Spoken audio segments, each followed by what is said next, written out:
The Buick Avenir is finally here, but it's not the slick, Columbia blue concept sedan we saw at the Detroit Auto Show a few years back. Instead, it's the top trim sub-brand in the second-generation 7-passenger Buick Enclave crossover SUV. Think of Avenir as Buick's version of GMC's Denali. Trim level changes to Buick's biggest SUV start with looks. Designers snagged most of the cues from the Detroit concept for the new Avenir, including the scoopy, 5-sided grille and multilens headlights. The Avenir SUV ditches the chrome vertical bars for a black crosshatch mesh.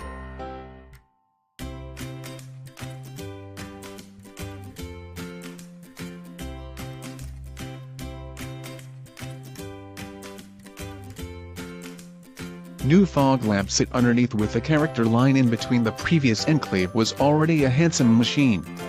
This new front end keeps that handsomeness but adds a little edge in back. It's the same thing, sleeker, more modern, sharper cuts and a chrome piece running the width between the super complicated taillights. Everything about this car looks upscale and current. Even if there's one thing I personally cannot get behind, the floating roof. Designers would probably say it makes the car look longer or lower or something, but it just dirties up the side and rear three-quarter look.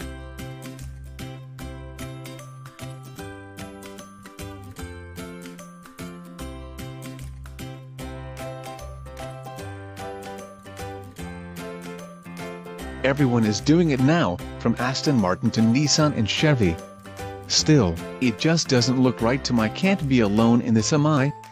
The 2018 Buick Enclave Avenir comes with a chestnut and ebony interior. Thankfully, the styling trick doesn't ruin the profile, which is a little bit lower than the outgoing model. The new Enclave has a longer wheelbase too, plus more space for cargo and people's heads, especially in the third row. Buick claims 90% of previous Enclave buyers opted for 7-passenger seating, so that's the only way the new model comes.